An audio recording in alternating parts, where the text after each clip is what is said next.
Hello all, good morning. I welcome you all for this current affairs class. ఇవాళ మనము 21 డిసెంబర్కి సంబంధించిన important current affairs ఏవైతే ఉన్నాయో అవి ఈ క్లాస్లో కవర్ చేసుకుందాం.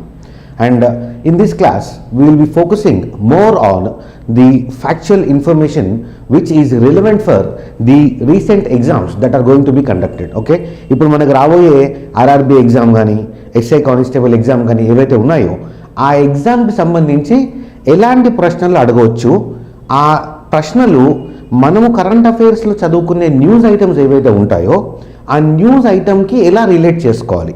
సపోజ్ ఒక న్యూస్ ఐటమ్ వచ్చింది, ఒక టాపిక్ వచ్చింది, ఆ టాపిక్లో మనకి కావాల్సిన కరెంట్ అఫైర్స్ ఎలా తీయాలి, దానికి సంబంధించిన క్వశ్చన్ ఎలా అడగవచ్చు. సో ఆ ప్యాటర్న్ అంటే ఆ రెలవెన్సీ చూసుకుంటూ మనము ఈ కరెంట్ అఫైర్స్ క్లాస్ని కండక్ట్ చేస్తున్నాము. ఓకేనా? So will try to see the important news items and దాంట్లో మనకు కావాల్సిన ఇన్ఫర్మేషన్ ఏంటి అది ఒకసారి కవర్ చేద్దామండి. అండ్ ఈ క్లాస్లో మనము ఈ కరెంట్ అఫైర్స్ మొత్తం క్లాస్ని will divide it to sub topics. Okay, first మనము బ్యాంకింగ్ రిలేటెడ్ ఒక 2 ఇంపార్టెంట్ పాయింట్స్ ఉన్నాయి. ఆ బ్యాంకింగ్ రిలేటెడ్ ఇంపార్టెంట్ టాపిక్స్ ఏంటో ఒకసారి కవర్ చేస్తాము. After banking will going in to national లెవెల్లో ఒక 2-3 ఈవెంట్స్ ఉన్నాయి నేషనల్ లెవెల్లో, అవి ఏంటో కవర్ చేద్దాం. తర్వాత will going to the international issues. Not much, ఇవాళ ఇంటర్నేషనల్ ఇష్యూస్ ఎక్కువ లేవండి, కాకపోతే ఒక సంస్థ ఒక ఆర్గనైజేషన్కి సంబంధించిన ఒక ఇన్ఫర్మేషన్ న్యూస్ ఐటమ్ వచ్చింది. సో ఆ ఆర్గనైజేషన్ ఏంటి, దాని ఇంపార్టెన్స్ ఏంటి, అండ్ దాంట్లో ఇండియా పాత్ర ఏంటి, అది ఒకసారి మనం కవర్ చేసుకుందాం ఇంటర్నేషనల్ న్యూస్లో. తర్వాత ఎన్విరాన్మెంట్కి సంబంధించి ఒక important question, very critical and చాలా మటుకు ఫ్రీక్వెంట్గా అడుగుతున్న క్వశ్చన్ అండి అది ఎన్విరాన్మెంట్ రిలేటెడ్ టాపిక్లో ఒకటి వచ్చింది, అది ఒకసారి కవర్ చేస్తాము. అండ్ లాస్ట్కి వచ్చేసి persons in news. Okay, important persons, ముఖ్యమైన వ్యక్తులు ఎవరైతే ఉంటారో వాళ్ళు డిఫరెంట్ ఫీల్డ్స్లో వాళ్ళు సాధించిన ఘనతలు సంబంధించి లాస్ట్ 2 డేస్లో జరిగిన ఈవెంట్స్ ఏవైతే ఉన్నాయో అవి ఏంటి, దాంట్లో మనకి ఎగ్జామ్కి ఇంపార్టెంట్ అయిన పర్సన్స్ ఎవరు, ఆ మనుషులు ఎవరు ఒకసారి చూద్దాం మనం. So these will be the sub headings under this current affairs class. ఓకేనా?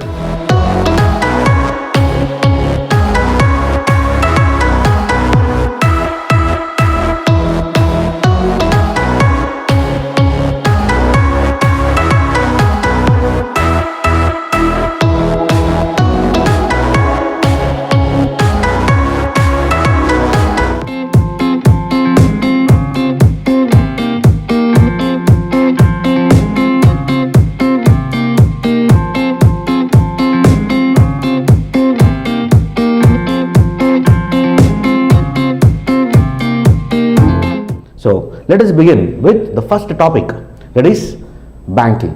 బ్యాంకింగ్ రిలేటెడ్ కరెంట్ అఫైర్స్కి వచ్చేసరికి మనకి న్యూస్లో వచ్చిన ఐటమ్ ఏంటి, what is the news item? The news item is RBI, Reserve bank of India. Okay, మన భారతీయ Reserve Bank, the central bank of India has allowed SFBs as agency bank to conduct government business. Okay, RBI has allowed SFBs as agency bank to conduct government business.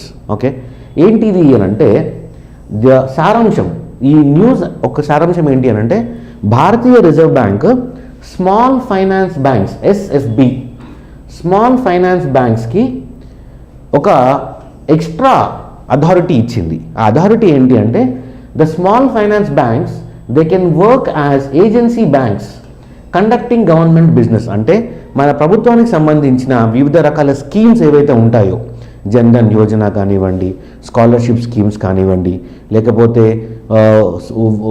మహిళలకి స్వయం ప్రతిపత్తి కల్పించే ఉపాధి హామీ పథకాల కింద లోన్స్ ఇస్తారు కొన్ని. ఓకే, ఆ లోన్స్ ఇవ్వడం కానివ్వండి, ఓకే, సెల్ఫ్ హెల్ప్ గ్రూప్స్కి ఇచ్చే లోన్స్ కానివ్వండి, మైక్రో అండ్ స్మాల్ మీడియం ఎంటర్ప్రైజెస్కి ఇచ్చే డిఫరెంట్ స్కీమ్స్ ఏవైతే గవర్నమెంట్ ఇంప్లిమెంట్ చేస్తుందో ఆ లోన్స్ని ఇంప్లిమెంట్ చేసే సంస్థలాగా, ఏజెంట్ లాగా ఈ స్మాల్ ఫైనాన్స్ బ్యాంక్స్ పని చేయొచ్చు అని ఆర్బీఐ ఈ మధ్య ఒక అధికరణ పాస్ చేసింది. ఓకే, ఒక గైడ్ లైన్స్ పాస్ చేసింది, వాళ్ళకి పర్మిషన్ ఇచ్చింది. అయితే this news is not as important మనకి ఎగ్జామ్ పరంగా ఏం ఇంపార్టెంట్ అంటే ఈ న్యూస్ ఐటమ్ అడగకపోవచ్చు ఎగ్జామ్లో, కానీ ఈ సపోజ్ మీరు ఈ న్యూస్ ఐటమ్ చూసినప్పుడు మనము ఎగ్జామ్కి ఎలా ప్రిపేర్ అవ్వాలి ఈ కరెంట్ అఫైర్స్ టాపిక్తోని అని అంటే ఇక్కడ ఆర్బీఐ వచ్చింది. సో ఫస్ట్ మన క్వశ్చన్ ఏముండాలి అంటే రిజర్వ్ బ్యాంక్ ఆఫ్ ఇండియా దాని గురించి నాకు ఎంత తెలుసు, రిజర్వ్ బ్యాంక్ ఆఫ్ ఇండియా గురించి నాకు ఎంత తెలుసు, దాని పుట్టు పూర్వోత్తరాలు ఏంటి, what is the history of Reserve bank of India, how did it evolve, దానికి సంబంధించిన చట్టాలు ఏమైనా ఉన్నాయా, అవి ఏంటి. సో అది కవర్ చేసుకోవాలి first. So that is the way we have to prepare for hour examination. Next SFB అని అన్నాడు, స్మాల్ ఫైనాన్స్ బ్యాంక్ అన్నాం. సో ఎస్ఎఫ్బి అంటే ఏంటి, స్మాల్ ఫైనాన్స్ బ్యాంక్. సో ఈ స్మాల్ ఫైనాన్స్ బ్యాంక్కి నార్మల్ బ్యాంక్కి ఏమన్నా తేడా ఉందా, ఉంటే అది ఏంటి, okay, how is it different from an universal bank, అదే ఒకసారి మనం చూసుకోవాలి. So that is the way will prepare for small finance banks. So ఈ మొత్తం సబ్ టాపిక్లో, ఈ మొత్తం న్యూస్ ఐటంలో these are the following things which we have to focus and study about, ఓకేనా. సో మనము ఇప్పుడు ఈ క్లాస్లో రిజర్వ్ బ్యాంక్ ఆఫ్ ఇండియాకి సంబంధించిన దాని హిస్టరీ, దాని ఎవల్యూషన్, దానికి సంబంధించిన కొన్ని ఇంపార్టెంట్ టైమ్ లైన్స్ ఏవైతే ఉన్నాయో అవి ఒకసారి కవర్ చేసుకొని తర్వాత స్మాల్ ఫైనాన్స్ బ్యాంక్స్ అంటే ఏంటి, దానికి నార్మల్ బ్యాంక్స్కి డిఫరెన్స్ ఏంటో ఒకసారి కవర్ చేద్దాం, ఓకేనా అండి. So reserve bank of India RBI is the central bank of India, okay. మన భారతదేశంలోని బ్యాంక్స్ ఏవైతే ఉంటాయో ఆ బ్యాంక్స్ అన్నిటికీ పెద్ద దిక్కు, the big boss of all the banks of India is Reserve bank of India. So it is called the central bank of India. And మన ప్రభుత్వంకి సంబంధించిన బ్యాంక్ లావాదేవీలు కానీ, మన భారతదేశ ఆర్థిక వ్యవస్థకు సంబంధించిన గోల్డ్ రిజర్వ్స్ కానీ అవన్నీ రిజర్వ్ బ్యాంక్ ఆఫ్ ఇండియా చేతిలోనే ఉంటాయి, okay. It is the banker for the government, it is the banker for the banks, okay. There are multiple roles played by Reserve bank of India, okay. అది మన ప్రభుత్వానికి bank. And మన అన్ని banks, ఇప్పుడు మనకి అప్పు కావాలంటే మనం బ్యాంక్ దగ్గరికి వెళ్తాం, ఆ బ్యాంకుకి అప్పు కావాలంటే ఎవరి దగ్గరికి వెళ్తుంది, రిజర్వ్ బ్యాంక్ ఆఫ్ ఇండియా దగ్గరికి వెళ్తుంది. So it is the bank of the government, it is the bankers bank, and it is also the monetary policy maker of India. మన ఆర్థిక వ్యవస్థలో ద్రవ్యం, that is money, liquid money ఎంత flow అవ్వాలి, ఎప్పుడు flow అవ్వాలి, ఎలా ఫ్లో అవ్వాలి, ఓకే, ఇంట్రెస్ట్ రేట్స్ ఎలా ఉండాలి, బ్యాంక్స్ ఇంట్రెస్ట్ రేట్స్ ఎంత, వడ్డీ రేటు ఎంత విధించాలి, అవన్నీ గైడ్ లైన్స్ ఫిక్స్ చేసేది రిజర్వ్ బ్యాంక్ ఆఫ్ ఇండియా అండి. అందుకని దాన్ని ఏమంటాము, it is the central bank of our country, it is the central bank of our country. Clear? Good, very good. Now ఈ సెంట్రల్ బ్యాంక్ ఆఫ్ ఇండియా, ఈ reserve bank of India ఏదైతే ఉందో ఇది ఎప్పుడు స్థాపించడం జరిగింది, దీన్ని స్థాపించడానికి గల కారణం ఏంటి, what is the reason for establishment of Reserve bank of India. మనకి దీని మూలాలకు వెళ్తే బ్రిటిష్ వారి పరిపాలనలో ప్రీ ఇండిపెండెంట్ ఇండియా అంటే భారతదేశానికి స్వాతంత్రం రాకముందే 1926లో 1926వ సంవత్సరంలో మనకి ఒక కమిటీ ఏర్పడిందండి, ఓకే. బ్రిటిష్ వారు ఒక కమిటీని ఏర్పరిచారు. ఆ కమిటీ పేరు ఏంటి అని అంటే the Indian royal commission. The committees name is royal Commission on Indian currency, Royal Commission on Indian Currency and Finance, okay. Royal Commission on Indian Currency and Finance.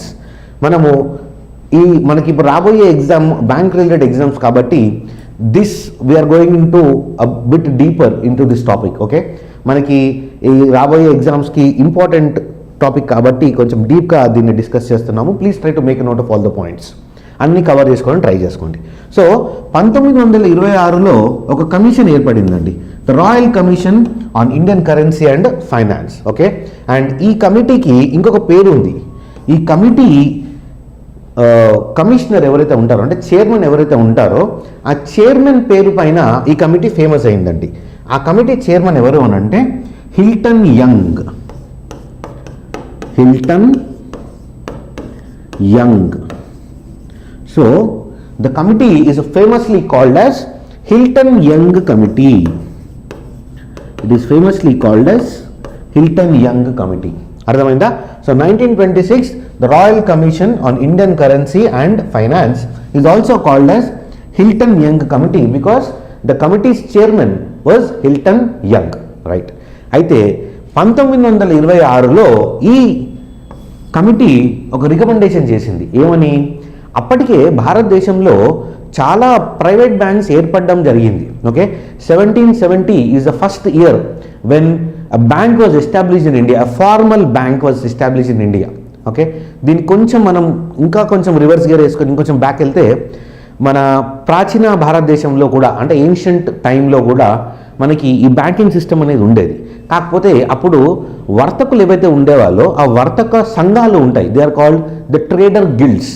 ఆ వర్తక సంఘాలే బ్యాంకింగ్ ఆపరేషన్స్ చేసేవి. అంటే ఎవరైనా డబ్బు దాచిపెట్టుకోవడం కానీ, ఆర్ ఎవరికైనా అప్పు ఇవ్వడం కానీ, ఆర్ ఇప్పుడు నానా దేశీలు అని కొంతమంది ట్రేడర్స్ ఒక వర్తక సంఘం ఉండేదండి. నానా దేశీ అంటే ఒక దేశం నుంచి ఇంకో దేశానికి, ఒక ఖండం నుంచి ఇంకో ఖండానికి సామాను తీసుకువెళ్ళి అక్కడ అమ్మేవారు అనమాట. That overseas traders of India, they were called నానా దేశీస్. సో ఇలాంటి వాళ్ళకి వాడు డబ్బు తీసుకెళ్ళాలి అంటే రిస్క్ కదా. ఆ టైంలో అడవులు దాటుకుంటూ వెళ్ళాలి, నావ దాటుకుంటూ వెళ్ళాలి, సముద్రాన్ని దాటుకుంటూ వెళ్తారు. కాబట్టి వాళ్ళకి అప్పుడు డబ్బు క్యారీ చేయడం ఇబ్బంది. కాబట్టి వీళ్ళు ఏం చేసేవారంటే, ఇప్పుడు మనకి ఈ బ్యాంక్స్లో మనకి ఈ బిల్స్ ఉంటాయి కదా, ఈ బిల్స్ అని చెప్పేసి, ప్రామిసరీ నోట్స్ అని చెప్పేసి, సో వీడు ఒక రసీదు ఇక్కడ ఇచ్చి డబ్బులు ఇస్తే, ఇక్కడ ఒక వర్తక సంఘానికి నేను డబ్బులు ఇస్తే వాడు నాకు రసీదు ఇస్తాడు. నేను ఆ రసీదు పట్టుకెళ్ళి అక్కడ వర్తక సంఘానికి ఇంకో బ్రాంచ్ ఉంటుంది, అక్కడ ఇస్తే వాడు నాకు డబ్బులు ఇస్తాడు. So just like the money ఇప్పుడు మనం ఇక్కడ డిపాజిట్ చేసి వేరే దగ్గర ఎలా అయితే తీసుకుంటున్నామో అలాగే ఆ టైంలో కూడా ఉండేవన్నమాట. ఓకే, దాన్ని హుండీ సిస్టమ్ అని అంటారు. ఓకే, దాన్ని హుండీ సిస్టమ్ అని అనేవారు ఆ టైంలో. Okay, so that is the ancient banking system of India. And the Europeans when ever they came to India, that is మన భారతదేశానికి ఈ యూరోపియన్స్ ఎప్పుడైతే వచ్చారో, పోర్చుగీస్ కానీ, బ్రిటిష్ కానీ, ఫ్రెంచ్ కానీ వీళ్ళు వచ్చారు కదా, వచ్చినప్పుడు ఈ మోడర్న్ బ్యాంకింగ్ సిస్టమ్ ఎస్టాబ్లిష్ చేయడం స్టార్ట్ చేశారు. అలా 1770వ సంవత్సరంలో మనకి భారతదేశంలో మొట్టమొదటి మోడర్న్ బ్యాంక్ ఎస్టాబ్లిష్ చేయడం జరిగింది. దాని పేరు bank of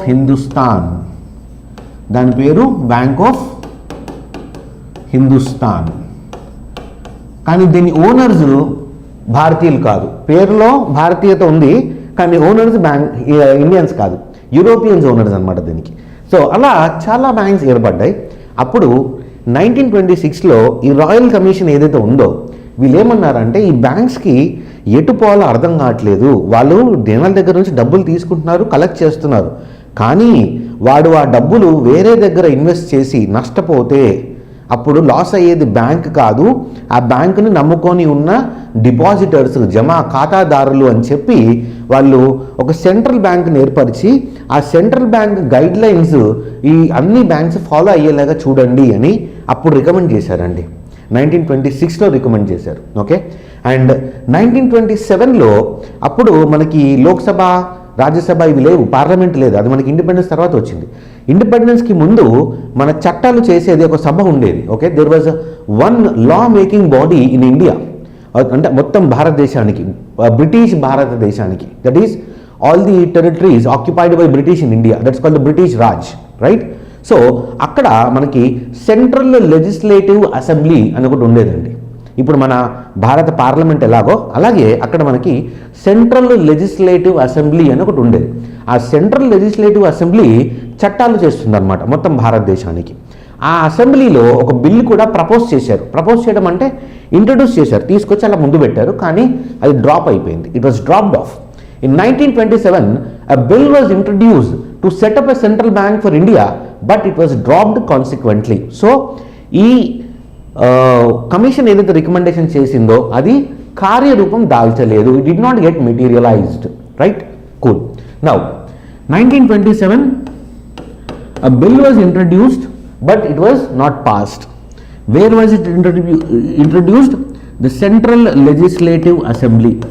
It was introduced in the central legislative assembly. Right, ఇక్కడ ఒక స్టోరీ క్లియర్ నౌ.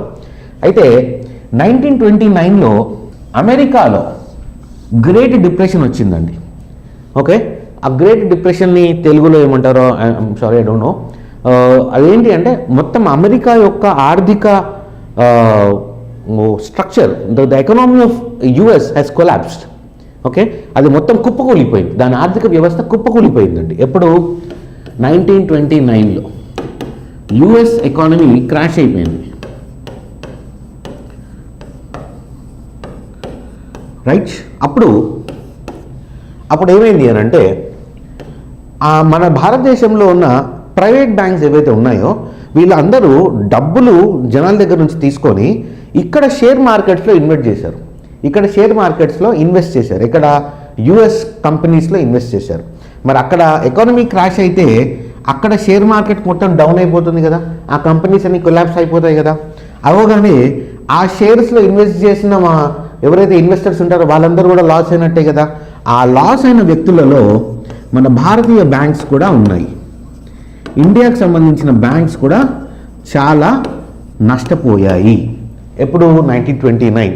సో అప్పుడు బ్రిటిష్ ప్రభుత్వం మేల్కొన్నది. ఓకే, ఇలా ఉంటే పని జరగట్లేదు, ఇలా ఉంటే మన ఆర్థిక వ్యవస్థ దెబ్బతింటుందని చెప్పి ఒక సిస్టమేటిక్ వేగా ఒక గైడ్ లైన్స్ ఇచ్చే ఒక బ్యాంక్ ఉండాలి అని చెప్పి మళ్ళీ 1931లో ఒక ఎంక్వైరీ కమిటీ వేశారనమాట. 1931లో ఒక ఎంక్వైరీ కమిటీ వేశారు. Okay, the name of the committee is the Indian Central Banking Enquiry Committee. 1931లో Indian Central Banking Enquiry Committee, Indian Central Banking Enquiry committee వేశారు. ఈ కమిటీ మళ్ళీ 1926లో ఏదైతే రికమెండేషన్ చేశారో అదే మళ్ళీ రిపీట్ చేయండి, దాన్ని మీరు అమలుపరచండి అని చెప్పిందనమాట. అలాగే దాని అనుగుణంగా in 1934 an act was passed. In 1934 an act was passed which was called the Reserve Bank of India Act. RBI Act 1934 was passed in 1934 and as per this act ఈ చట్టం ప్రకారంగా 1935వ సంవత్సరం 1935 April 1 Reserve Bank of India was established. Clear? No. This was the guiding bank for all the banks in India. It was not mandatory ఎందుకంటే అది government సంస్థ కాదు అప్పటికి. Reserve bank of India April 1 1935లో ఎస్టాబ్లిష్ అయినప్పుడు it was a private share holder bank. It was not under the government at that time. దాన్ని మళ్ళీ 1948లో అంటే మన స్వాతంత్రం వచ్చిన తర్వాత 1948లో RBI transfer of ownership act అని ఒక చట్టాన్ని తీసుకురావడం జరిగింది. RBI transfer of ownership act. RBI transfer of ownership act was brought in the year 1948 and ఈ చట్టం ద్వారా ఆర్బీఐ పవర్ని అంటే దాని అథారిటీని గవర్నమెంట్ ఆఫ్ ఇండియా తీసేసుకుంది. ఎందుకు అని అంటే government realise that there should be a close coordination between the physical policy and monetary policy. అంటే మన భారతదేశంలోని ఆర్థిక పరమైన డెసిషన్స్ ఏవైతే తీసుకుంటామో అవి మన బ్యాంకింగ్ సంస్థలో ఆర్ మార్కెట్లో మనీ అవైలబిలిటీ కానీ, వృద్ధి రేటు కానీ, ద్రవ్యోల్బణం కానీ, ఓకే వడ్డీ రేటు కానీ ఇవన్నిటికీ ఈ లింక్ ఉంటుంది. కాబట్టి ఇది రెండు ప్రజా ప్రయోజనాల కోసమే నిర్వర్తించబడాలి. అంటే ఈ రెండు ప్రభుత్వం చేతిలో ఉండాలి అని చెప్పి ఈ బ్యాంకింగ్ సంబంధించిన అంటే ఆర్బీఐలో ఉన్న ఏవైతే పవర్స్ ఉన్నాయో ఆ మొత్తాన్ని ప్రభుత్వమే చూడాలి అని చెప్పి ఆర్బీఐ ఓనర్షిప్ని ప్రభుత్వము స్వాధీనపరుచుకుంది. It's called nationalisation. Okay, we can say that the first bank to be nationalise was reserve bank of India. ఒక విధంగా చూస్తే ఇది కూడా నేషనలైజేషన్ కాబట్టి వీ can say that the first bank to be nationalise was reserve bank of ఇండియా. జాతీయం చేసిన బ్యాంక్ is Reserve bank of India. So RBI transfer of ownership act 1948లో ఇంట్రడ్యూస్ అయిందండి. దానికి ప్రకారంగా 1949 జనవరి 1న 1వ తారీఖున రిజర్వ్ బ్యాంక్ ఆఫ్ ఇండియా భారత ప్రభుత్వం చేతిలోకి వచ్చేసింది. It came under the government of India since January 1st, 1949. Clear? So this is the evolution and history of Reserve Bank of India. అయితే దీనికి ఇంకొక అడిషనల్ పాయింట్ ఉంది. ఏంటి అని అంటే ఆర్బీఐ గవర్నమెంట్ చేతికి వచ్చినప్పటికీ దానికి ఇంకా ఇప్పుడు ఉన్నన్ని పవర్స్ లేవు. Reserve bank of India was not as powerful as it is today. So దానికి ఎక్స్ట్రా పవర్స్ ఇవ్వడానికి, దానికి ఎక్స్ట్రా అధికారాలు ఇవ్వడానికి, బ్యాంకింగ్ రంగం పైన అధికమైన రెగ్యులేషన్ తీసుకొచ్చి దానికి అథారిటీ ఇవ్వడానికి 1949 ఇదే సంవత్సరం మార్చ్లో 1949 మార్చ్లో ఒక ఇంపార్టెంట్ యాక్ట్ తీసుకురావడం జరిగిందండి. Okay, and important act was introduced in 1949 March. Banking Companies Act was introduced. Banking Companies Act was introduced, and this act gave a lot of powers to Reserve Bank of India.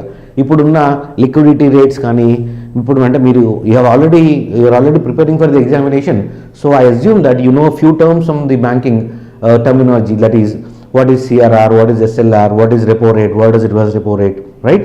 I think you know all these things. So ఈ liquidity rates కానీ, ఈ repo rates కానీ, cash reserve ratios కానీ ఇవన్నీ impose చేసే అధికారము మనకి reserve bank of ఇండియాకి ఈ బ్యాంకింగ్ కంపెనీస్ యాక్ట్ నుంచి వచ్చిందండి.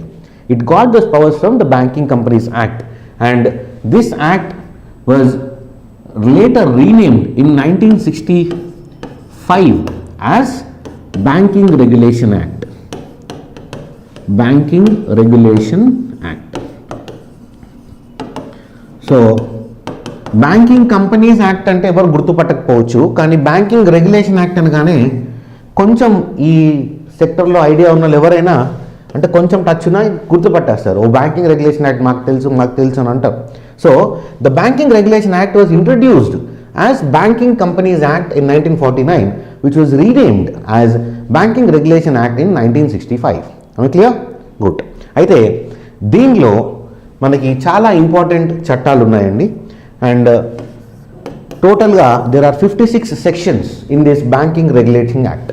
Okay, the banking regulation or banking regulating anything same. Okay, the banking regulating act has 56 sections, and దాంట్లో ఎగ్జామ్ పరంగా మీరు కొన్ని ఇంపార్టెంట్ ఉంటాయంటే అది ఒకసారి మీరు చూసుకోండి. Okay, this information we're providing, అంటే అన్నీ మనం ఒక క్లాస్లో కవర్ చేయలేము కాబట్టి సెక్షన్ 7 అని ఒకటి ఉంటుంది. 2019 ఆ టైంలో 18-19లో ఈ సెక్షన్ 7 చాలా ప్రాముఖ్యానికి వచ్చింది. It became very important in those times. There was a issue between government of India and reserve bank of India. Section 7 అంటే ఏంటి, సెక్షన్ 10 అంటే ఏంటి, సెక్షన్ 22 అంటే ఏంటి, సెక్షన్ 46 అంటే ఏంటి, పెనాల్టీస్ ఏ సెక్షన్ కింద విధిస్తారు. So especially if you're preparing for RRB examinations, then you have to have a good idea on the important sections. I'm not asking you to by heart all the 56 sections. మీరు మొత్తం 56 బట్టి కొట్టండి నేను చెప్పట్లేదు, కాకపోతే ఒక 5-6 ఇంపార్టెంట్ ఉన్నాయండి. అవి ఏంటి ఒకసారి మీరు చూసుకోండి. 7, 10, 14, 46, 22 ఇలా కొన్ని ఉంటాయండి. అవి ఒకసారి మీరు చూసుకోండి, మీకు ఎగ్జామ్కి చాలా హెల్ప్ అవుతుందండి అది. So this is the history of the reserve bank of India since 1926 Hilton Young's commission till 1965 banking regulating act. Cool? Right. Now this is the history. Before we move forward, there are a few questions which might be asked in the examination. అంటే దీనికి సంబంధించి ఇంకా అడిషనల్గా ఎలాంటి questions అడగొచ్చు. ఇప్పుడు మనం discuss చేసిన పాయింట్స్ అన్నీ ఎగ్జామ్కి ఇంపార్టెంటే, అవన్నీ ఒక్కొక్క క్వశ్చన్ లాగా అడగొచ్చు. అది కాకుండా ఇంకా ఏం అడగొచ్చు అని అంటే who is the first governor of RBI అని అడగొచ్చండి. ఓకే, మొట్టమొదటి గవర్నర్ ఎవరు? The first governor of RBI ఎవరండి? ఓకే, ఇది లైవ్ క్లాస్ అయి ఉంటే తక్కువ మన ఆన్సర్ వచ్చేది. Sir Osborne Smith. Sir Osborne Smith ఇతను ఒక Britisher. Sir Osborne Smith is the first governor of Reserve bank of India. మరి అలాగే భారతదేశానికి చెందిన అంటే భారత సంతతికి చెందిన మొట్టమొదటి గవర్నర్ ఎవరు? Okay, the first Indian governor of Reserve bank of India, the first Indian governor of Reserve Bank of India is C.D. Deshmukh. C.D. Deshmukh. అలాగే ఇప్పుడు గవర్నర్ ఎవరండి? The present governor is mister Shakti Kanta Das. The present governor Shakti Kanta Das. These are basic information which you have to know.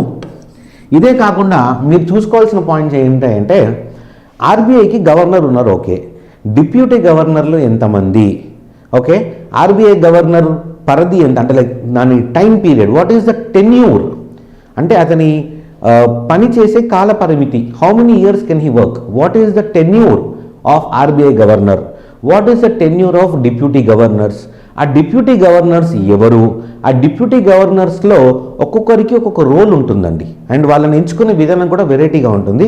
అది ఏంటో కూడా మీరు ఒకసారి చూసుకోవాలండి. Okay, ఎంతమంది డిప్యూటీ గవర్నర్లు ఉన్నారు, వాళ్ళని ఎలా ఎంచుకుంటారు, వాళ్ళ ఏమంటారు ది టెన్యూర్, వాళ్ళు పనిచేసే టైం ఏదైతే ఉందో ఆ టెన్యూర్ ఎన్ని సంవత్సరాలు ఉంటుంది, అది కంపల్సరీ మీరు చూసుకోండి. That is very important. ఎందుకంటే ఆర్బీఐ గవర్నర్ ఎవరో అంటే చిన్నపిల్లలు అడిగినా చెప్తాడు. ఎగ్జామ్లో నాకు తెలిసి ఇల్లు రెండు అడగకపోవచ్చు, నెక్స్ట్ లెవెల్ ఎగ్జామ్ కాబట్టి they might ask the next level questions, అంటే డిప్యూటీ గవర్నర్ సంబంధించినవి కానీ ఆర్ ఆర్బీఐకి సంబంధించి మనకి మానిటరీ పాలసీ కమిటీ అని ఒకటి ఉంటుందండి, మానిటరీ పాలసీ కమిటీ ఎంపీసీ. ఆ కమిటీలో మెంబర్స్ ఎంతమంది, ఓకే, వాళ్ళ దానికి చైర్మన్ ఎవరు, వాళ్ళు ఒక సంవత్సరంలో ఎన్నిసార్లు మినిమం కలుస్తారు, సో అవి కూడా ఒకసారి చూసుకోవాలండి మీరు. Okay, that is also important for the examination. So monetary policy committee, suppose current అఫైర్స్లో ఎక్కడన్నా మనకి మానిటరీ పాలసీ కమిటీ రికమెండేషన్స్ తగిలింది అనుకోండి, అప్పుడు నేను డిస్కస్ చేస్తాను. But even before that I want you to be prepared. ఇది ఉంటే మాత్రం ఇది ఒకసారి చూసుకోండి మీరు, రైట్. సో అలాగే ఇంకొక question, who is the RBI governor who became the prime minister of India? ఇది నాకు చాలా ఇష్టమైన question. The RBI governor who became prime minister of India, మన భారత ప్రధాని అతను he was also RBI governor. ఎవరు అంటే many people should be able to tell that his name is Manmohan Singh. PM who was also RBI governor is Dr. Manmohan Singh. Dr. Manmohan Singh. Clear? Right. So, ఇవి ఆర్బీఐకి సంబంధించిన కొన్ని important topics, important questions అండి. I hope everything is clear to you and I want you to make a note of all these things. ఒకసారి అన్ని నీట్గా note చేసి పెట్టుకోండి. ఎగ్జామ్లో వస్తే మీరు గుర్తుపెట్టుకుని రాయాలని నేను ఆశిస్తున్నాను. మీకు మంచిది, నాకు మంచిది. గుడ్. నెక్స్ట్, ఇది ఆర్బీఐకి సంబంధించింది. నౌ ఈ స్మాల్ ఫైనాన్స్ బ్యాంక్స్ అంటే ఏంటి ఒకసారి చూద్దామండి. ఓకే, దీన్ని కొంచెం బ్రీఫ్గా కవర్ చేద్దాము. Will not go into details. ఈ స్మాల్ ఫైనాన్స్ బ్యాంక్ అనేది this is a type of differential bank. Differential bank మనకి కమర్షియల్ బ్యాంక్స్, కోఆపరేటివ్ బ్యాంక్స్ అదొక డిఫరెన్స్ ఉంటుంది, right. Schedule banks, non schedule banks అదొక డిఫరెన్స్ ఉంటుంది. అలాగే ఈ కమర్షియల్ బ్యాంక్స్లో యూనివర్సల్ బ్యాంక్స్, డిఫరెన్షియల్ బ్యాంక్స్ అని ఇంకో డిఫరెన్స్ ఉంటుందన్నమాట. యూనివర్సల్ బ్యాంక్స్ అంటే వాళ్ళు ఆపరేషన్ కానీ జాగ్రఫికల్ టెరైన్ కానీ, అంటే వాళ్ళు ఎక్కడెక్కడ ఎక్స్పాండ్ అవ్వచ్చు, దానికి ఎలాంటి రెస్ట్రిక్షన్ ఉండకూడదు, వాళ్ళు ఎలాంటి సేవలు అందించవచ్చు, the services they can provide, దాంట్లో కూడా ఎలాంటి రెస్ట్రిక్షన్ ఉండదు అనమాట. అలాంటి బ్యాంక్స్ని మనము యూనివర్సల్ బ్యాంక్స్ అని అంటాం. ఇప్పుడు మనము డైలీ చూసే స్టేట్ బ్యాంక్ ఆఫ్ ఇండియా కానీ, ఐసిఐసిఐ బ్యాంక్ కానీ, హెచ్డిఎఫ్సి బ్యాంక్ కానీ, ఇవన్నీ యూనివర్సల్ బ్యాంక్స్ అనమాట. They are allowed to do all the legal activities that are permissible by a bank. అయితే కొన్ని బ్యాంక్స్ మాత్రం ఒక స్పెషల్ పర్పస్ కోసమే ఏర్పడబడతాయి అన్నమాట. Okay, they have a special purpose for their creation. So అలాంటి స్పెషల్ పర్పస్ బ్యాంక్స్ని డిఫరెన్షియల్ బ్యాంక్స్ అని అంటాం. అలాంటి స్పెషల్ పర్పస్ బ్యాంక్స్ని డిఫరెన్షియల్ బ్యాంక్స్ అంటాం. దీంట్లో మనకి స్మాల్ ఫైనాన్స్ బ్యాంక్స్ అదొకటి, పేమెంట్ బ్యాంక్స్ అని పేరు విన్నారా, కొత్తగా వచ్చింది అదొకటి, లోకల్ ఏరియా బ్యాంక్స్ అని అంటారండి ఇదొకటి. So these are a few examples of these differential banks. Am I clear? Right. Now ఈ స్మాల్ ఫైనాన్స్ బ్యాంక్ సంబంధించి కొన్ని ఇంపార్టెంట్ పాయింట్స్ ఒకసారి మనము కవర్ చేసుకుందామండి. Will try to cover some important points of this small finance bank. ఈ small finance bank ఇది establish అవ్వడానికి main reason ఏంటి అని అంటే ఎగ్జామ్లో క్వశ్చన్స్ ఇలా అడుగుతారు అనమాట. The small finance banks and payment banks were established based on the recommendations of which committee. A committee ఆధారంగా, ఏ కమిటీ ఇచ్చిన రికమెండేషన్స్ ఆధారంగా ఈ స్మాల్ ఫైనాన్స్ బ్యాంక్స్ కానీ పేమెంట్ బ్యాంక్స్ కానీ ఏర్పాటు చేయడం జరిగింది అని అడగొచ్చు. ఆన్సర్ ఏంటి అని అంటే Nachiket more committee. Nachiket more committee for financial inclusion. For financial inclusion. Nachiket more committee for financial inclusion. ఈ కమిటీ ఇచ్చిన రికమెండేషన్స్ ద్వారా, ఆ రికమెండేషన్స్ ఆధారంగా మనకి స్మాల్ ఫైనాన్స్ బ్యాంక్స్ని ఏర్పాటు చేయడం జరిగిందండి. Clear? Right. And first point అది. నెక్స్ట్ పాయింట్ ఏంటి అని అంటే ఈ స్మాల్ ఫైనాన్స్ బ్యాంక్స్ ఏవైతే ఏర్పడ్డాయో the main intention or objective, అంటే ఈ డిఫరెన్షియల్ బ్యాంక్స్ అన్నాం కదా, డిఫరెన్షియల్ బ్యాంక్స్ అంటే ఒక స్పెషల్ పర్పస్ కోసం ఏర్పాటు చేశారు. ఆ స్పెషల్ పర్పస్ ఏంటి? What is the special reason? The special reason is that ఇవి ఎక్కడైతే నార్మల్ బ్యాంక్స్ ఇప్పటి వరకు బ్రాంచెస్ ఎస్టాబ్లిష్ చేయలేదో, okay, under served and unserved regions, అంటే మారుమూల ప్రదేశాలలో కూడా బ్యాంకింగ్ ఫెసిలిటీస్, బ్యాంకింగ్ సదుపాయాలు ఉండాలి అనే ఉద్దేశంతో నచికేత్ మోర్ కమిటీ ఈ బ్యాంక్స్ ఏర్పాటు చేయండి అని చెప్పారనమాట. నచికేత్ మోర్ తన రికమెండేషన్స్లో మన భారతదేశంలో సిటీస్లో బాగానే ఉన్నాయి బ్యాంకులు, కానీ మారుమూల ప్రాంతాలలో, గ్రామీణ ప్రాంతాలలో ఆర్ హిల్లీ రీజియన్స్ ఏవైతే ఈ ట్రైబ్స్ ఎక్కువ ఉంటాయో ఆ ట్రైబల్ రీజియన్స్లో కానీ హిల్లీ రీజియన్స్లో కానీ బ్యాంక్స్ లేవు అని చెప్పి అక్కడ ఇవి ఎస్టాబ్లిష్ చేయండి అని చెప్పారన్నమాట. So the purpose of the small finance banks is financial inclusion in the remote areas, okay, unserved or underserved regions to provide banking services in unserved or underserved regions. Under అంటే తక్కువ, అంటే అసలు అక్కడ బ్యాంకులే లేవు.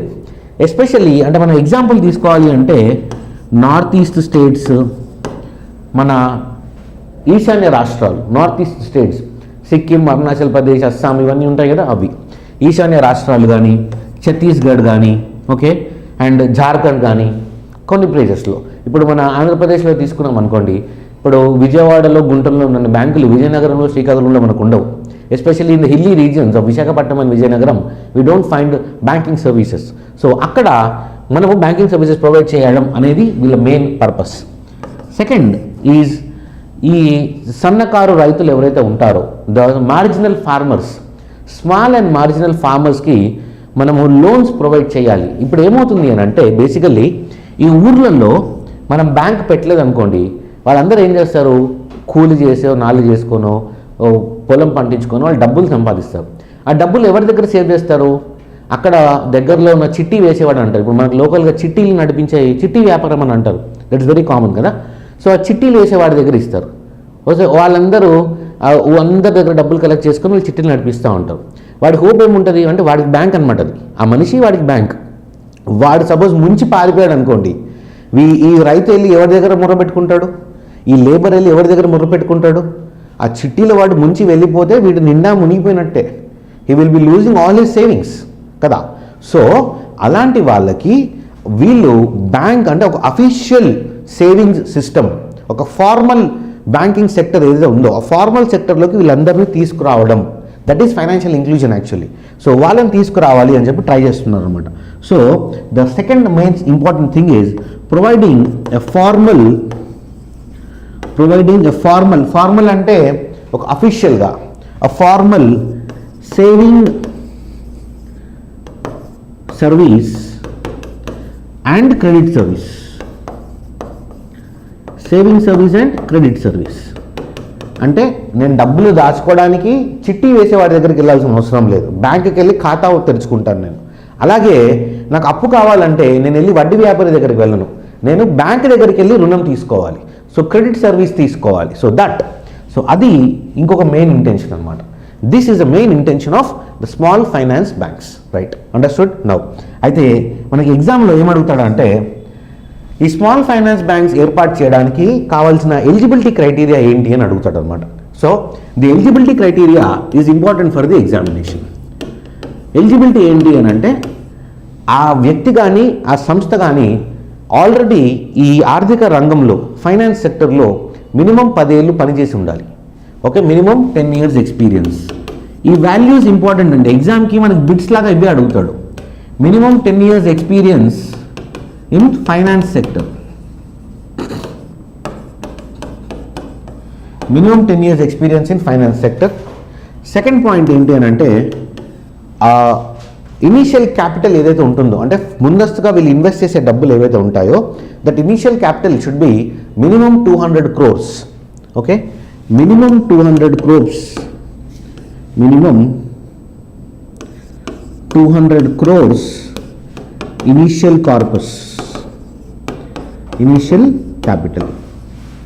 అండ్ ఈ bank పనిచేసే విధానంలో కూడా కొన్ని రెస్ట్రిక్షన్స్ ఉన్నాయండి. ఎందుకంటే దీని పర్పస్ ఏంటి, చిన్న చిన్న వ్యక్తులకి చిన్న చిన్న సంస్థలకి ఎక్కువ లోన్స్ ఇవ్వాలన్నమాట. సో చాలామందికి లోన్స్ ఇవ్వాలి అని అంటే వీడు లోన్ ఇచ్చే అమౌంట్ తక్కువ ఉంటేనే ఎక్కువ మందికి ఇవ్వగలుగుతాడు. ఓకే, ఒక మనిషికి ఎక్కువ అమౌంట్ లోన్ ఇచ్చే బదులు చాలామందికి తక్కువ లోన్స్ ఇస్తే అప్పుడు అందరినీ నేను మన ఫైనాన్స్ సెక్టర్లోకి ఇంక్లూడ్ చేసిన వాడిని అవుతాను. సో ఫైనాన్షియల్ ఇంక్లూజన్ కోసం నేనేం చేస్తానంటే ఈ లోన్స్ ఏవైతే ఉంటాయో minimum 75% of the loans should be given to priority sector అని అంటారు. ఓకే, మనకి బ్యాంకింగ్ రంగంలో ప్రయారిటీ సెక్టర్ లెండింగ్ అని ఒకటి ఉంటుందండి. ఓకే, ఆ ప్రయారిటీ సెక్టర్ లెండింగ్ ఏంటో ఒకసారి మీరు చూడండి, దాంట్లో డిఫరెంట్ కేటగిరీస్ ఉంటాయి. సో నార్మల్ బ్యాంక్ ఏదైనా ఉంటే ఆ నార్మల్ బ్యాంక్కి నువ్వు ఇచ్చే అప్పులో 40% మినిమం ఈ ప్రయారిటీ సెక్టర్కి వెళ్ళాలి అని అడుగుతారు. Okay, that is a rule for normal banks. But for small finance banks the rule is 75% of the loans should be given to priority sector, పిఎస్ఎల్ loans ఉండాలి అని అంటారు. అలాగే వీళ్ళు లోన్స్ ఏవైతే ఇస్తారో దాంట్లో 50% loans should be given which have maximum limit of 25 lakhs. అంటే నువ్వు ఇచ్చే లోన్స్లో 50% లోన్లు నికర అంటే the maximum limit should not exceed 25 lakhs. అర్థమైందా? సగం లోన్స్ 25 lakhs కంటే తక్కువే ఉండాలి. ఈ లిమిట్ ఎందుకు? నేను లోన్ అమౌంట్ తగ్గిస్తే నేను ఇచ్చే వాళ్ళు పెరిగిపోతారు అనమాట. The number of people who take loans will increase. What the point? Okay, అది వీళ్ళ ముఖ్య ఉద్దేశం. సో 75% లోన్స్ ప్రయారిటీ సెక్టర్కి పోవాలి, 50% లోన్స్ 25 లక్షల కంటే తక్కువ ఉండాలి. ఇది వీళ్ళ దాంట్లో మెయిన్ క్రైటీరియా అండి, eligibility criteria. These are important for the examination. So ఇలా 2014 అక్టోబర్లో మనం గైడ్లైన్స్ ఇచ్చిన తర్వాత 2015 ఫిబ్రవరి మార్చ్ టైంకి చాలా అప్లికేషన్స్ వచ్చాయి. అప్పుడు దాంట్లోంచి ఒక 9 తీశారు, 9 కాస్త ఇప్పుడు 12 అయిందండి. Right now we have 12 small finance banks in India. We have 12 small finance banks in India and this is the eligibility criteria for these small finance banks. అలాగే పేమెంట్ బ్యాంక్స్ కూడా కొన్ని రెస్ట్రిక్షన్స్ ఉంటాయి, అవి ఒకసారి మీరు కవర్ చేసుకొని ఎక్కడైనా add చేసుకోండి, మీ ఎగ్జామ్కి చాలా యూజ్ అవుతుందండి అది. ఓకేనా? Right. So this is about small finance banks. Right. So we have covered the banking topic in today's current affairs. Now let us move into some national issues. National current topic వెళ్ళే ముందు ఈ question ఒకసారి చూడండి. The highest railway bridge in the world, highest అంటే ఎత్తు. The highest railway bridge in the world is being constructed on which river? And I'm asking world, not country. I'm asking world అంటే ప్రపంచంలోనే ఎత్తైన railway వంతెన ఏది అని అడుగుతున్నాను. And అది ఏ నది పైన కడుతున్నారు? ఇట్ ఈస్ బీయింగ్ కన్స్ట్రక్ట్ అంటే అది ఇంకా అండర్ కన్స్ట్రక్షన్ ప్రోగ్రెస్లో ఉంది. Answer is Chenab. Answer is Chenab. And ఈ క్వశ్చన్ నాకు ఎక్కడి నుంచి వచ్చింది? I got this question from this current affairs. మొన్న 2 days బ్యాక్ మన రైల్వే శాఖ మంత్రి తన ట్విట్టర్ అకౌంట్లో ఈ ఫోటో ఒకటి పోస్ట్ చేశారండి. ఇదేంటి అని అంటే అండర్ కన్స్ట్రక్షన్ బ్రిడ్జ్ అనమాట. ఇది ఆ బ్రిడ్జ్కి సంబంధించిన ఆర్చ్. ఇది చేనాబ్ నది పైన కడుతున్న bridge. Okay, the Chenab bridge is going to be the world's highest railway bridge. Okay, till date. ఇది కన్స్ట్రక్షన్ యాక్చువల్లీ డిసెంబర్కి అయిపోవాలి. People are saying that April 22, 2022కి అయిపోతుంది అని అంటున్నారు. ఇది ఒకసారి కన్స్ట్రక్షన్ అయిపోతే కనుక ఇది ఇలా ఉంటుందండి. సి, ఇంతకు మనం చూసిన ఆర్చ్ ఇదండి. And this is the railway bridge. And the height of this railway bridge అంటే కింద సీ లెవెల్ నుంచి చూసుకుంటే 359 మీటర్లు. The height of the bridge is 359 meters. It's very clearly written 359 meters. And ఇది మన ఐఫిల్ టవర్, ప్యారిస్లో ఉన్న Eiffel tower కంటే ఎత్తు అయిందండి. Eiffel tower is 324 meters and this is 359 meters. Clear? Right. అయితే ఇది ఒకటే కాకుండా మనకి దీనికి సంబంధించి ఇంకా 2-3 ఫ్యాక్ట్స్ ఉన్నాయి. అవి ఏంటో మనం నోట్ చేసుకుందాం. The total length of this bridge, దాని పొడవు is 1.3 kilometers. The total length of the bridge is 1.3 kilometers. రాసుకోండి, length of the bridge 1.3 kilometers and it is being constructed in which state? చేనాబ్ అనగానే obviously Jammu and Kashmir మనకు తెలుసు. అయితే ఇదేంటి అని అంటే జమ్మూ అండ్ కాశ్మీర్ ప్రాంతంలో మనకి శ్రీనగర్ నుంచి బారాముల్లా అనే ప్రాంతాన్ని కనెక్ట్ చేసే ఒక రైల్వే ట్రాక్ కడుతున్నారండి. ఒక రైల్వే లైన్ నిర్మిస్తున్నారు శ్రీనగర్ టు బారాముల్లా. ఈ రైల్వే లింక్లో ఇదొక important tunnel. So this railway bridge is a part of Baramulla Srinagar Udhampur railway project. So the Chenab bridge is a part of which railway project? Answer is Baramulla Srinagar Udhampur railway link. Clear?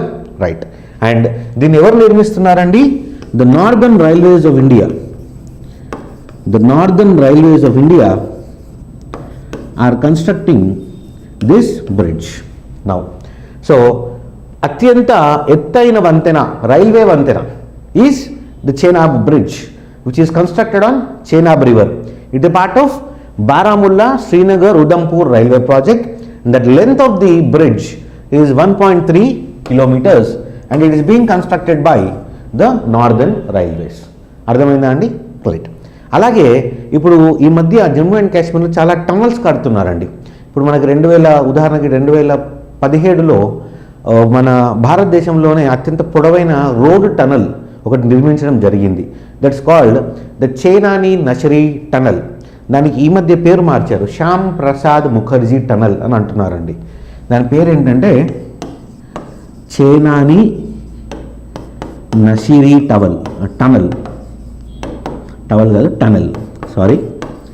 చేనాని Nashri tunnel. దీనికి పేరు మార్చారండి, Shyam Prasad Mukherjee tunnel అని అంటున్నారు. దాని పొడవు 9.28 kilometers, 9.28 kilometerలు అండి. Okay, అది ప్రస్తుతానికి the longest tunnel. But I think very soon that is going to B overtaken. అంటే దాన్ని దీటుగా దానికంటే పొడుగ్గా ఇంకోటి కడుతున్నారు ఇప్పుడు. అదొకసారి మీరు కరెంట్ అఫైర్స్లో కవర్ చేసుకోండి, చూడండి. Whenever you are going through this, try to make a note of this. Okay, so road tunnel Chenani Nashri, railway bridge Chenab bridge. ఓకేనా అండి? Clear. So this is one topic. ఇంకోటి, ఈ current affairs actually the news item is not important to us. ఇది యాక్చువల్లీ చాలా ఫన్నీగా అనిపించింది నాకు చూస్తుంటే. నాకు చూస్తేనే నవ్వొచ్చింది, బట్ ఇది వేరే దానికి ఇంపార్టెంట్ అని చెప్పి నేను ఇక్కడ పెట్టాను. ఏంటి అంటే, Delhi high court junks women's plea seeking possession of Red Fort inordinate delay 170 years. This is the reason cited by high court. ఏమంటున్నారంటే, ఢిల్లీ హైకోర్టు దగ్గరికి ఒక మహిళ వచ్చి ఒక కేసు వేసిందండి. ఏమని, నేను అంటే మా భర్త మా చివరి మొఘల్ రాజు అయిన బహదూర్ షా II మనవడి భార్యను నేను మనవడి భార్యను నాకు రెడ్ ఫోర్ట్ కావాలి, అది నా ఆస్తి కాబట్టి రెడ్ ఫోర్ట్ నాకు అప్పగించండి అని చెప్పి తను పిటిషన్ వేసింది. అప్పుడు హైకోర్టు నీకు అది నీ ఆస్తి అని చెప్పి 170 సంవత్సరాల తర్వాత గుర్తొచ్చిందా అమ్మా అని చెప్పి ఈ పిటిషన్ని కొట్టివేయడం జరిగింది. The petition has been dismissed. అయితే నాకు ఎందుకు ఇది ఇంపార్టెంట్ అనిపించింది అని అంటే హిస్టరీ పాయింట్ ఆఫ్ వ్యూలో మనకి ఇంపార్టెంట్. ఎందుకంటే మనకి ఇప్పుడు కరెంట్ అఫైర్స్లో జనరల్ అవేర్నెస్లో హిస్టరీ క్వశ్చన్స్ అడుగుతున్నారు కదా. వాడు ఎలా అడుగుతాడంటే Red Fort was built by అనగానే మనం ఆన్సర్ ఏం చెప్తాం? చాలామందికి తెలుసు రెడ్ ఫోర్ట్ ఎవరు కట్టించారు? షాజహాన్ అంటాం. అక్కడ తెలివైన వాడు ఏమడుగుతాడు అంటే ఎక్కడి రెడ్ ఫోర్ట్ గురించి మాట్లాడుతున్నావు అని అడుగుతాడు. ఎందుకంటే రెడ్ ఫోర్ట్స్ 2 ఉన్నాయి. One is in Delhi, the other one is in Agra. Right, we have 2 red forts. ఇక్కడ మనం పప్పులో కాలేయకూడదు. ఓకే, సో ఢిల్లీలోని రెడ్ ఫోర్ట్ కట్టించింది షాజహాన్, ఇది మనకు తెలుసు. ఢిల్లీలోని రెడ్ ఫోర్ట్ కట్టించింది షాజహాన్, బాగా తెలుసు. మరి ఆగ్రాలో రెడ్ ఫోర్ట్ ఎవరు కట్టించారు తెలుసా? తెలిస్తే కామెంట్ బాక్స్లో పెట్టండి. అయితే అలాంగ్ విత్ దాట్ నేను అంటే నా సెల్ఫ్గా కొన్ని క్వశ్చన్స్ ఇచ్చాను. This is for your revision, మీ హిస్టరీ రివిజన్ చేసుకోవడానికి. Especially art and culture important కాబట్టి మొఘల్ దాంట్లో few questions for the what you call Mughal art and architecture. కొన్ని క్వశ్చన్స్ ఒకసారి చూసుకోండి మీరు. ఈ 4 క్వశ్చన్స్ ప్రాక్టీస్ క్వశ్చన్స్. నేను ఆన్సర్స్ ఇప్పుడు చెప్పను, మీరు కామెంట్స్లో డిస్కస్ చేయండి, ఆన్సర్స్ పోస్ట్ చేయండి. మనము నెక్స్ట్ వీడియో చేసినప్పుడు ఈ క్వశ్చన్స్కి సంబంధించిన ఆన్సర్స్ నేను క్లాస్లో డిస్కస్ చేస్తాను. ఓకేనా? Please make a note of them. Who build the Red Fort at Agra? Okay, next అంటే ఆగ్రాలోని రెడ్ ఫోర్ట్ని ఎవరు కట్టించారు? Next, who is the chief architect of Taj Mahal? This is a very common question, చాలామందికి ఐడియా ఉంటుంది, బట్ ఇంపార్టెంట్ కాబట్టి నేను ఇక్కడ రిపీట్ చేశాను. Next, the tomb of which Mughal emperor's wife is called as poor man's Taj Mahal?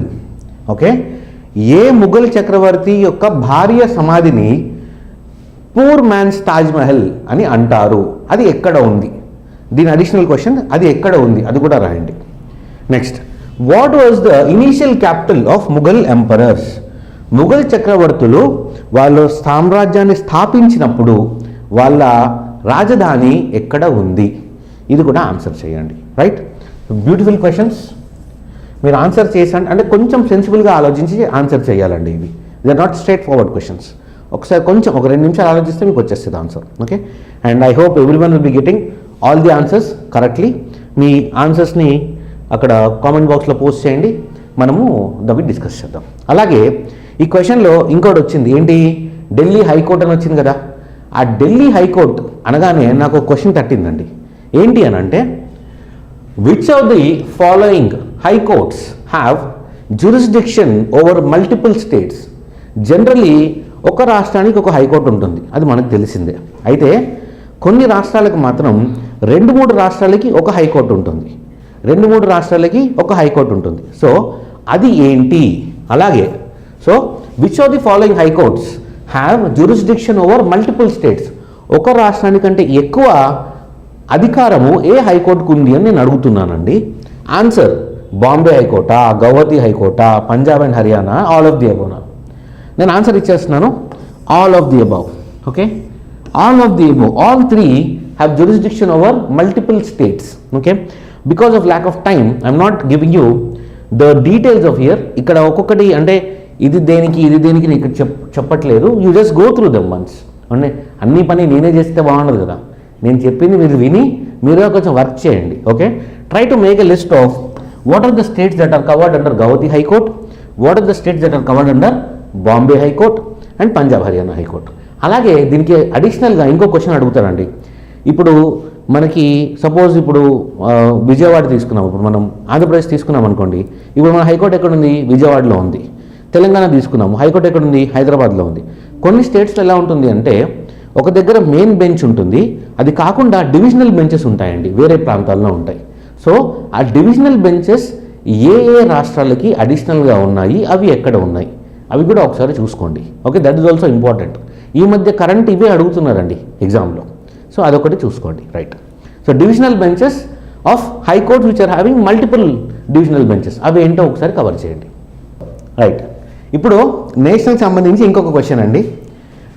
Which is the first state to introduce, okay spelling mistake, తప్పు నాదే, క్షమించండి, to introduce happiness curriculum in primary schools in India. అంటే భారతదేశంలో happiness curriculum అనే ఒక సిలబస్ని primary స్కూల్స్లో మొట్టమొదటిగా ఇంట్రడ్యూస్ చేసిన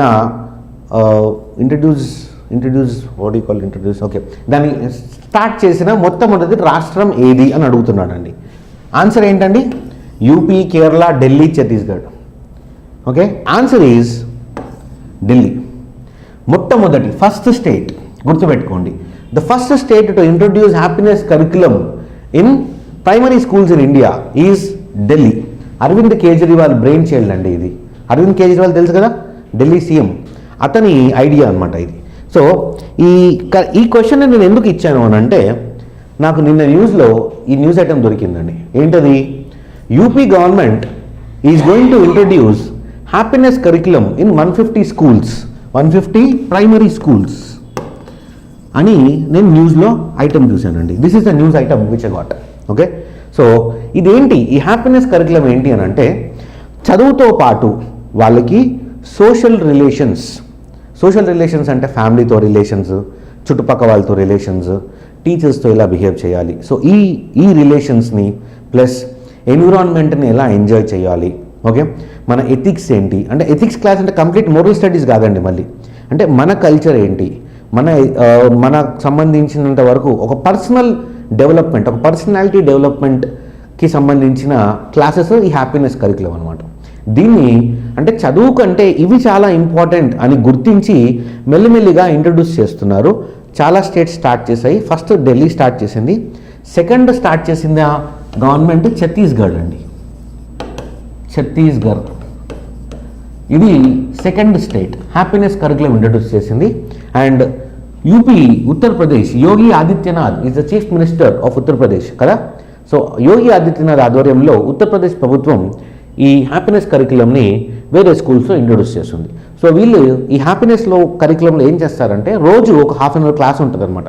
టీచర్ వచ్చి పిల్లలతో నార్మల్గా వాళ్ళ పర్సనాలిటీ డెవలప్మెంట్కి సంబంధించి, అంటే ఇట్స్ నాట్ లైక్ నీకు ఏదో కోచింగ్ ఇస్తున్నాను, క్లాస్ ఇస్తున్నాను కాకుండా, నువ్వు నీ సమాజంతో, నీ చుట్టూ ఉన్న ఎన్విరాన్మెంట్తో మమేకం చేసుకుంటూ ఎలా పెరగాలి, how to enjoy your life, how to be happy with what you're having in your life, that is more important కదా. ఇప్పుడు పాండమిక్ తర్వాత జనాలందరికీ అదే వచ్చింది, రైట్? డబ్బులు ఎప్పుడో సంపాదించి, అంటే ఇప్పుడు కష్టపడి తర్వాత ఎంజాయ్ చేస్తా అంటే అప్పుడు మనం ఉంటామో లేదో కూడా తెలియదు. దట్ వాజ్ వాట్ హ్యాపెండ్ మొన్న కోవిడ్ పాండమిక్లో ఉన్నప్పుడు. మెనీ డియర్ వన్స్ మనం కోల్పోవడం జరిగింది. We lost lot of dear ones. So living in the moment, enjoying the moment, that has become more important. Okay, so దీన్ని ఇంట్రొడ్యూస్ చేసిన మూడవ రాష్ట్రం ఏది అని అంటే ఉత్తరప్రదేశ్. మొదటి రాష్ట్రం ఏది? ఢిల్లీ. ఓకేనా, రైట్. నెక్స్ట్ నేషనల్ ఇష్యూస్ తర్వాత ఇంటర్నేషనల్ ఇష్యూస్. దీంట్లో నాకు ఒకటి ఇంపార్టెంట్ అనిపించింది, that is there has been an exercise called PAN-X 21. PAN-X 21 అనే ఒక ఎక్సర్సైజ్ జరిగిందండి. ఎప్పుడు? డిసెంబర్ 20 నుంచి 22 ఈ 3 రోజులు, 20, 21, 22 ఈ 3 రోజులు ఈ పూణే నగరంలో, in Pune an expo, a workshop is being conducted. Okay, and that workshop's name is PAN-X 21. Okay, ఇక్కడ మీకు దాని పేరు కనిపిస్తుందండి, response to natural disasters in backdrop of pandemic. Okay, pandemic అంటే ఈ PAN-Xకి ఫుల్ ఫామ్ అది ఏంటంటే మనం చెప్పలేము. ఇక్కడ ఓన్లీ ఒకటే, పాన్ అంటే పాండమిక్, ఎక్స్ అంటే ఎక్సర్సైజ్, PAN-X 21. ఇది ఏంటి అని అంటే, పాండమిక్ వచ్చింది, ఏదన్నా విపత్తు జరిగింది, ఆ విపత్తు జరిగినప్పుడు ఆ విపత్తుని మనము ఎలా సక్రమంగా ఎదుర్కోవాలి, disaster resolution, disaster mitigation, disaster relief. Okay, విపత్తు నిర్మూలన అంటే దాన్ని తగ్గించడం, ఎఫెక్ట్ తగ్గించడం, అండ్ విపత్తుని ఎలా ఎదుర్కోవాలి, విపత్తు జరిగినప్పుడు సహాయక చర్యలు ఎలా తీసుకోవాలి. సో దానికి సంబంధించిన వర్క్షాప్ జరిగింది, పూణేలో జరిగింది. మరి దీన్ని నేను ఇంటర్నేషనల్ ఇష్యూస్ కింద ఎందుకు డిస్కస్ చేస్తున్నానంటే ఇది బీమ్స్టెక్ అనే అంతర్జాతీయ మల్టీలాటరల్ ఆర్గనైజేషన్ అన్నమాట. This is multilateral organization. Multilateral అంటే బహుళ జాతీయ సంఘం, society kind of thing. Okay, so దీనికి సంబంధించిన మెంబర్స్ ఎవరైతే ఉంటారో వాళ్ళందరూ దీనిలో పాల్గొన్నారండి. ఓకే, సో వాడు ఎగ్జామ్లో వాళ్ళకి ఈ డిజాస్టర్ రిలీఫ్ ఎక్సర్సైజ్ పేరేంటి అని అడగొచ్చు, అదొక point. So PANEX 21 is associated with what అని అంటే కింద options military exercise or disaster relief exercise or fire fighting exercise. So ఇలా ఏమన్నా అడగొచ్చు. ఆన్సర్ ఏంటి అండి? This is for disaster relief. PANEX 21 is for disaster relief. ఇది ఫస్ట్ పాయింట్ మీరు గుర్తుపెట్టుకోవాలి ఎగ్జామ్ సంబంధించి. నెక్స్ట్ పాయింట్ ఏంటంటే ఇది ఏ దేశాలకు సంబంధించింది? ఇది బీమ్స్టెక్ దేశాలకు సంబంధించింది. ఈ బీమ్స్టెక్ అంటే ఏంటి? ఎవడి బీమ్స్టెక్? బీమ్స్టెక్ అంటే ఇది ఈ మ్యాప్లో కనిపించే దేశాలు ఏవైతే ఉన్నాయో వాటినన్నిటినీ కలిపి ఈ బీమ్స్టెక్ అనే సంస్థ ఫామ్ అయిందండి. Okay, BIMSTEC is a regional cooperation between the countries surrounding the Bay of Bengal. Bay of బెంగాల్ని చుట్టుముడుతూ ఉన్న కంట్రీస్ ఏవైతే ఉంటాయో అవి ఒక గ్రూప్ లాగా, ఒక సంస్థలాగా ఏర్పడి మనకి మనం సహాయం చేసుకొని అందరం కలిసి అందరి కోసం బాగుపడదాము. మన దాంట్లో ఉంటుంది కదా సబ్కే సాత్ సబ్కా వికాస్. సో ఆ స్లోగన్ మనం ఇక్కడ అన్వయించుకోవచ్చు అనమాట. So that can be imitated here. So what is this BIMSTEC? Let us తొందరగా will make a quick look of the formation of BIMSTEC. The full form of BIMSTEC is Bay of Bengal Initiative, Bay of Bengal Initiative for multi-sectoral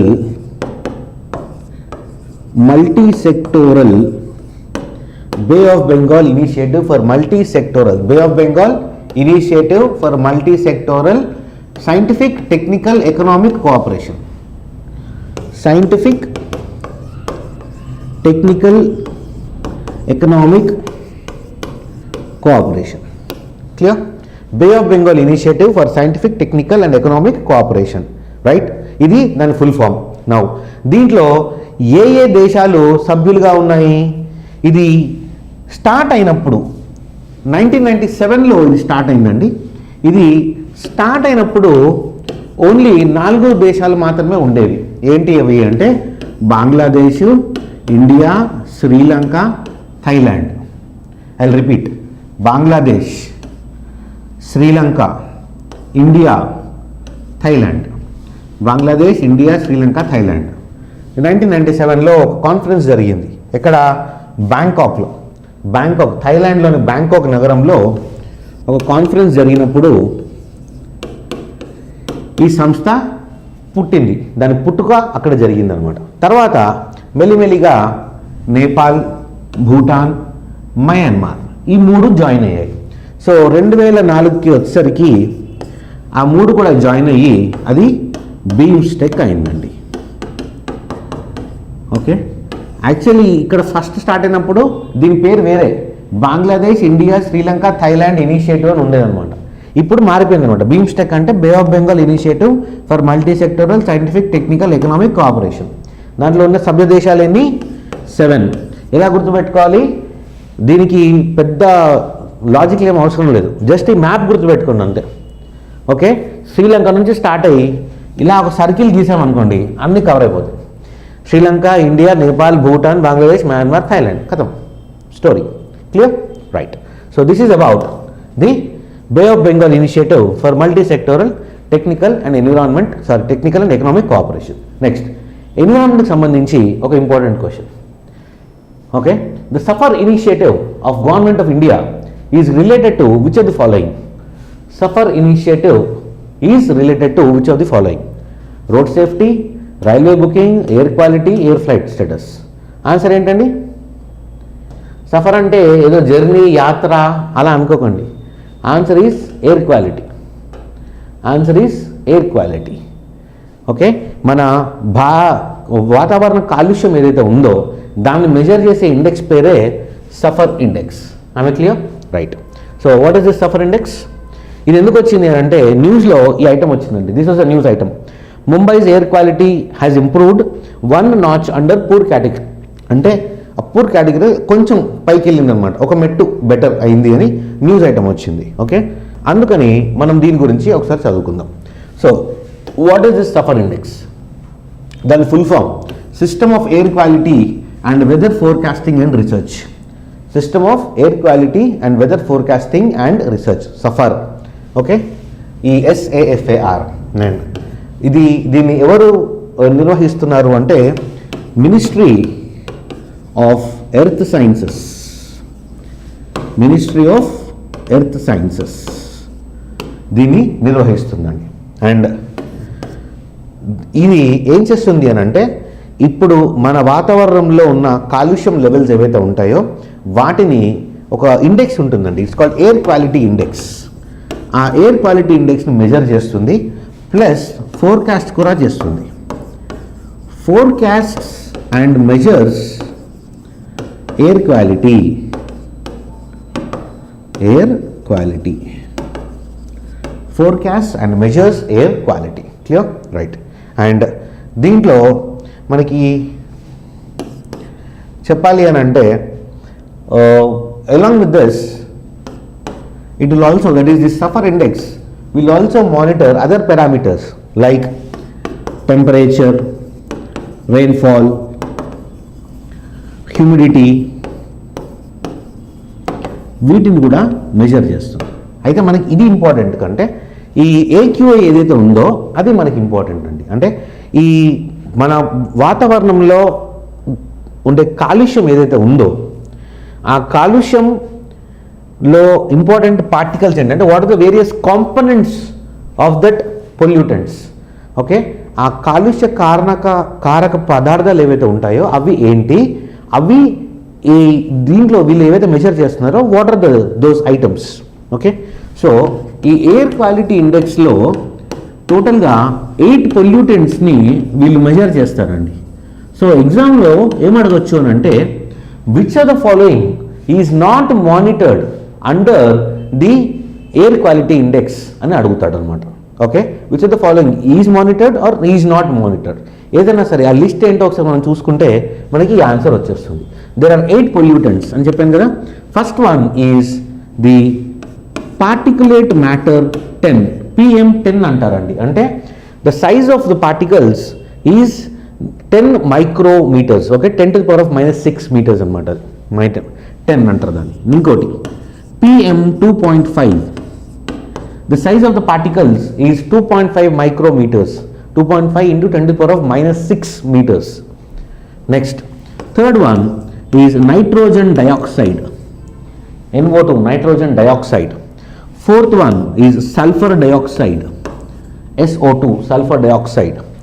Then I have the ground level ozone. అంటే ozone పొర మనకి ఎక్కడో ట్రోపోస్ఫియర్లో ఉంటుందండి, అది కాదు మన అట్మాస్ఫియర్లో, అంటే very near to the earth's ground level ozone, ఇది కూడా మెజర్ చేస్తారండి. Ozone is O3. Next we have ammonia NH3. Then we have lead అంటే తెలుసు కదా అండి, PB, lead. Then we have carbon monoxide. 1 2 3 4 5 6 7 8. Right, this is carbon monoxide. These are the 8 items or 8 pollutants which are measured under air quality index.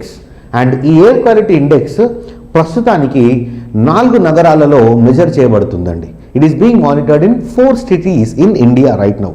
What are the 4 cities? The 4 cities are Delhi, Mumbai, Pune, Ahmedabad. Delhi, Mumbai, Pune, Ahmedabad. These are the 4 cities where this air quality index is being monitored. Clear? Right. So this is about environment. And this is the scale. ఇందాక నేను poor అన్నా కదా, ముంబై ఇక్కడ ఉందన్నమాట, ఈ poor స్టేజ్లో ఉంది. So the air quality AQI levels are 201 to 300 Mumbai ఇది. ఓకే, ఇది అడగకపోవచ్చు, దిస్ ఈజ్ నాట్ ఇంపార్టెంట్, ఇది ఒక రిఫరెన్స్ లాగా ఇచ్చాను మీకు అంతే. Next, persons in news, the last topic of current affairs. వీళ్ళు జస్ట్ పేర్లు గుర్తుపెట్టుకోవాలని మనకు ఆప్షన్ లేదు. ఈ మనిషి మోహిత్ జైన్, ఈ పెద్ద మనిషి పేరు మోహిత్ జైన్. ఇతను ఎవరు అని అంటే, ఇతను ఎకనామిక్ టైమ్స్ సంబంధించిన వ్యక్తి. He belongs to the Economic Times group and he has been elected as the president of Indian Newspaper Society. He has been elected as the president of Indian Newspaper Society.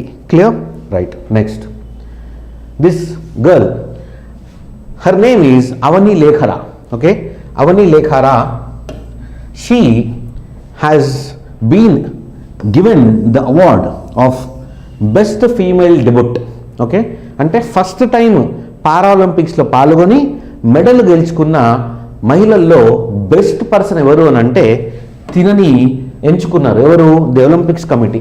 Okay, Paralympics అంటే తెలుసు కదా, Olympics Paralympics రెండు ఉంటాయి. So పారాలింపిక్స్లో తిను మన భారతదేశానికి gold medal సాధించారు షూటింగ్లో. She won a gold medal in Paralympics for shooting for India. So this girl was given the best female debut honour in the 2021 Paralympic sport awards. So this is important for us. Okay, ఇది ఒకసారి చూసుకోండి, Avani Lekhara. Next, cricket.